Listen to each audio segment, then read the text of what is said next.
माने किसमें आते हो? गंदी नाली में आते हैं, आपकी गाली में आते हैं, अलग की हुई थाली में आते हैं साहब। हमें लगा हिंदू में आते हो। आते हैं ना साहब, आते हैं, मगर आपके चुनाव में। यथार्थ को अक्षरशः निरूपित करती बच्चालाल उमेश की इन पंक्तियों के साथ मैं सुधांशु रघुवंशी आज प्रदत्त विषय का शव परीक्षण करते हुए पूर्ण रूपेण इस विषय का समर्थन करता हूं। महोदय, मैं समर्थन करता हूं जातीय जनगणना के राष्ट्रीय हित में होने का, जब लोकतंत्र का स्वघोषित झंडा बरदार मेरा प्रतिपक्ष धार्मिक बहुसंख्यकवाद का चोला ओढ़कर सदियों से चले आ रहे जातिगत शोषण और वंचन को एक पल में भुला देने की बात करता है। मैं समर्थन करता हूं जातीय जनगणना के राष्ट्रीय हित में होने का, जब विश्व के बृहत्तम संविधान का अनुच्छेद 340 साफ और स्पष्ट शब्दों में सामाजिक, शैक्षणिक और आर्थिक रूप से पिछड़ी जातियों की दशा के बारे में जांच करने और उनके हित के लिए सरकारों के द्वारा कार्य किए जाने के लिए एक आयोग की नियुक्ति का प्रावधान करता है। महोदय, कल्पना लोक में विचरण कर रहे मेरे प्रतिपक्ष के लिए मैं यह बताना चाहूंगा कि जातीय जनगणना आंकड़ों की सांप सीढ़ी का खेल नहीं है, अपितु यह एक माध्यम है जिससे अमृत काल में प्रवेश कर चुके भारत देश की जनसाधारण को कल्याणकारी नीतियों का शव परीक्षण किया जाएगा। जातीय जनगणना इस शब्द से भयाक्रांत अपने प्रतिपक्ष के बारे में मैं यह बताना चाहूंगा कि जातीय जनगणना एक ऐसा उपक्रम है जिसके माध्यम से भारत की विविधता का अवलोकन किया जाएगा और सामाजिक, आर्थिक रूप से पिछड़ी जातियों के हित में नीति निर्धारण किया जाएगा।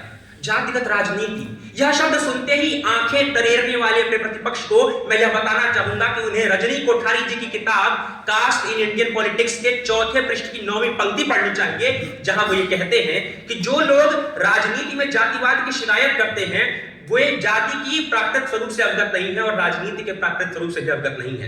महोदय, एक अन्य सामाजिक वैज्ञानिक प्रोफेसर रुडोल्फ कहते हैं कि जाति आज एक ऐसा माध्यम बन सकी है जिसके माध्यम से हम भारतीय लोकतंत्र में व्यक्ति की भागीदारी को सुनिश्चित कर रहे हैं।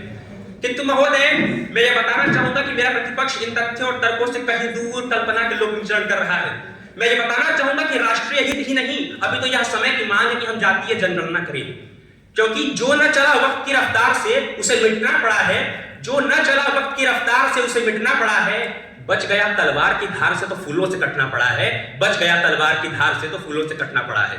महोदय, अनुसूचित जाति और अनुसूचित जनजाति समुदाय को प्रतिनिधित्व देकर जन कल्याण की ढफली बनाना बड़ा आसान है, पर सवाल है समानुपातिक प्रतिनिधित्व के आदर्श का, जिसमें विश्वास करता है मैं और आप में बसने वाला भारत। 1/140 करोड़ भारत मैं हूं, 1/140 करोड़ भारत आप हैं।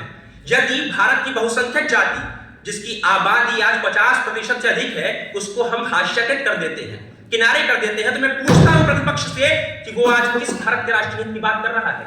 क्या भारत मात्र 48% सामान्य जाति, अनुसूचित जाति और अनुसूचित जनजाति की है? नहीं महोदय, आज मैं उस व्यक्ति के हक की बात कर रहा हूं जो 52% जनसंख्या का प्रतिनिधित्व कर रहा है, जो आज भी अपने प्रतिनिधित्व के लिए भारतीय लोकतंत्र का मुंह ताक रहा है। पत्थर नहीं है आप तो पसीजिए हुजूर, हमारा जो हक है वो तो अता कीजिए हुजूर। लोग हक की बात की तो उखड़ने लगे हैं आप, लोग हक की बात की तो उखड़ने लगे हैं आप। होंठ सिल के बैठ गए, लीजिए हुजूर।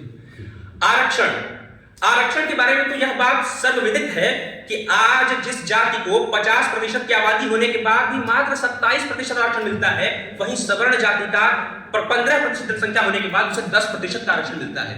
महोदय, यह कैसा बंदरपाट चल रहा है जिसमें हर व्यक्ति को अपने भोग्य चीज प्राप्त नहीं हो पा रही है।